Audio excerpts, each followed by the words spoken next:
Right. Dick, I was just about to start, you fucking Nissan Leaf electric. I'm having a peace and quiet. Yeah, you're alright guys, hope you're okay. I thought I'd do an owner's review of my bike, pretty much, because I've done my life on a GSX-S1000 series, but I've not really done much on the bike I've got, to be honest, so yeah, I think let's do a quick owner's review of this bike, so yeah, stick around. Right, well, just to start off with, I've had the bike for just getting on about a year now. I have done about 7,000-8,000 miles, I think. 7,000-8,000 miles. I've used it in commuting. I've used it just for joyrides, like today is. I've used it for touring, as you would have seen on my like Scotland on a GSX-S and Wales and etc. So I've used it in summer, rain, winter when it's cold, you know, so I've used it in pretty much every single, apart from snow, every single scenario you can think of. So yeah, let's give you a rundown on pros and cons of the bike that you probably necessarily wouldn't have after a quick test ride. So yeah, bear with me and I'll take you through. Right, let's get the negatives out the way first then, shall we? So, number one, and it's this bike's Achilles heel, is the throttle. It is very snatchy when you don't want it be. For example, if you're going around the corner, you kick it down to second, you're leaning in like that, you apply a bit of throttle and it goes ooh, like that. When I first got it, it was bad, to be honest. But you do get used to it. I've heard a lot, not heard, but I've looked on forums when I was thinking of buying this, and I saw a lot of people complaining about the throttle. But the thing is, you do get used to it. Like when you're changing gear, you have to be really smooth on it, and after a while you do get used to it. One thing I have done to rectify this problem is fit a power commander, which has helped it a lot. I'll be honest, if you've got one of these bikes, I do recommend the power commander if you've got the money to spend, because it did help it. Don't get me wrong, it's not perfect still, but it is a lot better than what it was. You can tell it's a lot smoother. So yeah, I would recommend that.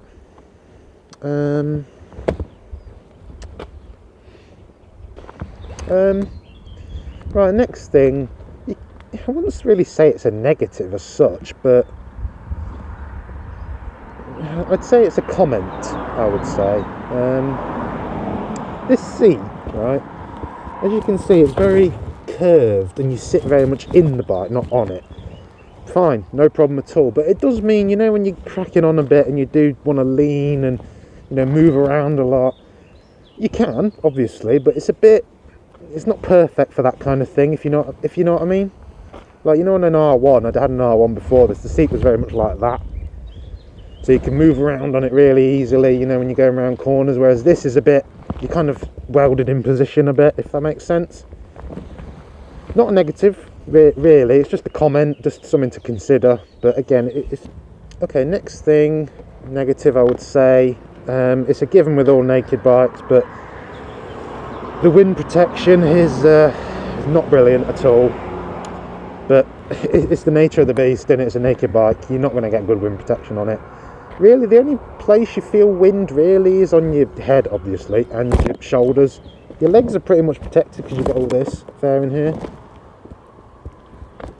But yeah, I see that's another negative, but that's just this kind of bike. So if you want wind protection, you don't choose a naked bike. Okay guys, next thing, I'll be honest, there's not many negatives to it, I'll be really honest. Coming from someone that's owned it a year, I don't have any other negatives apart from those two things. Oh, no, I do actually. The next thing, right, is the slow speed control of this bastard. So 20-30 mile an hour, it is an absolute pain in the arse to keep steady and smooth. But I had an R1 before this, and that was pretty much the same, so I think it's probably just a characteristic of 1000cc bikes as well. But at 20-30 mile an hour, it's so like it just wants to go. Like you try and keep it steady, it's like like that. So I mean, it is 1000 obviously, so I mean it's going to be raring to go, but for me personally, it's just a bit of a pain in the arse. Every time you go through a little town, you just think, oh god, I've got to crack it down to third and try and keep it smooth now, and it's like trying to go. And minor criticism, because I think that's a characteristic, like I say, of all big bikes, but it's a comment worth noting, just in case you're going to be doing a lot of city riding. If you're commuting in London or such, it's quite hard. The throttle doesn't help either, so it can be a bit of a beast to get used to. I'm used to it now, but because I've had it a year, but you know, it can be something to bear in mind. And the next thing, guys, so to be honest, they're all the negatives. I don't really have any more. It's really a cracking bike. So let me move on now to positives. Right, first positive, the power. Oh, mate, the power is awesome. Like, it's just instant like that. You get it to about 4,000, 5,000 RPM and it just fucking takes off. Literally, it's so tuned for bottom end torque. It's really good for an inline four that doesn't have any variable valve time or anything like that. It's fantastic. I really love it. It's got, now I haven't dynoed this or anything like that, but I think stock Wikipedia or something claim, was it 135 at the rear wheel? Like I say, these, I've not had a dyno or anything, these are just numbers coming out my arse. These are logical numbers. I'm thinking if it's got 135 standard, I've put the full exhaust system and a power commander, it's surely got to have gained 5 horsepower at least. So I would say this one, mine, is probably at 140 horsepower at the rear wheel. Weight, I can't remember, I'll put it on the screen now. But I think it's about 207 kilograms, I think. But yeah, power, I mean, I've done 0 to 60 runs on this and thinking like 3 seconds, or I think, don't quote me, it might be 3.5 or something, but because of my shit riding, or my shit takeoffs, I should say. But yeah, power is awesome. Right, next positive is comfort. It is very comfortable, literally. The seat, you know, I said it's a negative how it's kind of like you welded in position. It's also a positive because the seat, I don't know if you can pick that, it's really soft. Like, it really is a very comfortable seat. It's like sitting on a cushion. It is top notch, that. Real good. Handlebars are nice and wide. You know, Renthal fat bars on them, so they're nice and, you know, can get a good grip on them. Very comfortable bike. I've done 500-mile trip from Scotland back to my home in the Midlands. 500 miles that day was, 500, 510. It was all motorway, you know, 60 roads and that. I'll admit I was freezing cold because it was Scotland, but when I got home I was fine. You know, I had to have lay down obviously, but I was fine. So comfort wise, you trust me, you will not have an issue on this bike. If you're like, well, I'm 6'2", weight wise, I don't even know, I'm kind of average I think, but but yeah, it's very comfortable. If you're coming from like a super sport and you want the power still, I'd thoroughly recommend this. Next positive, handling is the next thing. That was the thing that took me by surprise the most on this. Now, the frame on this, I believe, is lighter than the current GSX-S1000 frame, when it came out, anyway. So, I remember it took me by surprise, because I went to the North Pennines, you know, is it pre-COVID? No, it was in that gap when we were allowed to go out during COVID. And I went on a road in the North Pennines, and this was absolutely fantastic, you know, dipping into the bends and the change of direction. It was absolutely fantastic. Like, I could not believe how good it was. because I'd sold me R1, I thought, oh god, like my days of being a proper rider are over. But I literally got there, I was hammering up those fucking bends. Literally, it's so agile. Especially when you get up in the speed as well. You think, oh, it's not going to make this. I'll be honest, I've had a few occasions where I've cocked up a corner and thought, oh shit, I ain't going to make this. And this has just dipped in, no problem at all. I thought, fuck me, how did it do that? So handling is absolutely fantastic on this. Beautiful.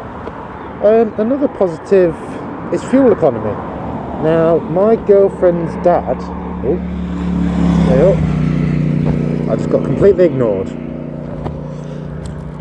My girlfriend's dad has an MT10,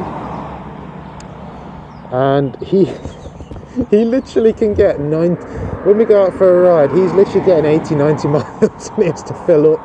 It's ridiculous, man. Because I was going to buy an MT10, but the things that put me off were the fuel economy and the price. But this, yeah, let me go back to this. This, really good fuel economy. As you can see, at the minute, on the trip meter currently, it's done 47.3 miles to the gallon. Which is, you know, excuse me, it's pretty good for a 1000cc bike. You know, it's pretty good, man.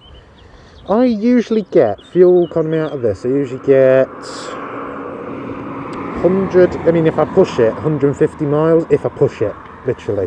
If I'm riding conservatively, you know, not a high speed, and I can get 150 out of this. Typically, if I'm having a bit of fun, you know, and I'm going on a trip or something, before I have to start looking for fuel, I've done about 130 miles before I start to think, okay, I need fuel now. So yeah, fuel economy is one benefit. It's really good, it's really fuel efficient. Right, the next positive is dash, in my opinion. So there's a start-up sequence. In my opinion, I really like it because it's so straightforward, easy to read. There's not bits all over the place. You know, it may look at it first, but it's really very simple. So you've got time, speed in big, obviously, gear indicator, the traction control setting, the temperature. You've got fuel gauge here, your miles per gallon. You've got a trip meter here, and then you've got your revs here. Then you've got all your warning lights over here. I really like it because it's just so simple. You know, easy to see. You know, when you're going at speed and stuff, you know, it's really easy to see what gear you're in, what speed you're doing. Even the revs is really easy to see, like in your peripheral vision. What other features have we got? Yeah, just it's got traction control. This particular model doesn't have ABS, which I'm a bit miffed about because I thought it did. Then I bought it and realised, shit, it hasn't. But yeah, it's got traction control, and that is about it, to be honest. It's not got much else other than that. It's kind of just like simple 1000cc bike. You know, give it some handlebars with the engine and that's it. Next positive. This is, again, like I say, all in my own opinion, obviously. You might disagree with me, but I quite like the look of it. I think it really looks good, to me.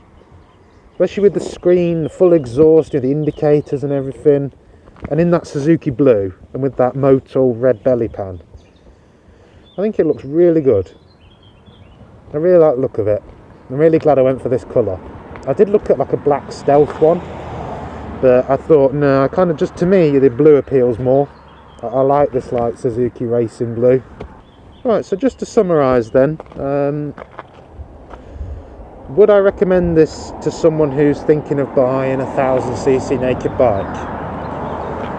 I would say, you might be interested to hear the answer on this, I would say maybe, depending on a few things, right? So, if you want something that's not too expensive, not ridiculously thirsty with fuel, not ridiculously expensive to insure as well, and you want something that's got a fair bit of power, I would 100% recommend this. 100%. It's fantastic, like I say. This cost me... Oh, sorry, I should just go... I'll start that again. Something that you might be interested in is costs. So how much did I pay for this? How much does it cost me to insure, tax, servicing? So let me just talk you through that quickly. So this cost me, it was used, it done 11,000 miles, I think, when I got it. Can't get one bit of peace and quiet. Done 11,000 miles and it was 5,999. I part X my R1 for it, yeah. So I paid £6,000 for it. And this cost me, it was £85 a month to insure, this was. And I am 25 years old. 25 years old and I've been riding for, is it 4 years? 4 years, I've been riding for 4 years now. So I'm a fairly new rider still, that's probably why it's still a bit expensive, my insurance. I mean, yeah, 85 quid a month. And also taxes, whatever tax is on, I think it's above 600cc into the tax, so the tax is about 10 quid I think, or 7 quid, don't quote me on that, but something like that. Yep.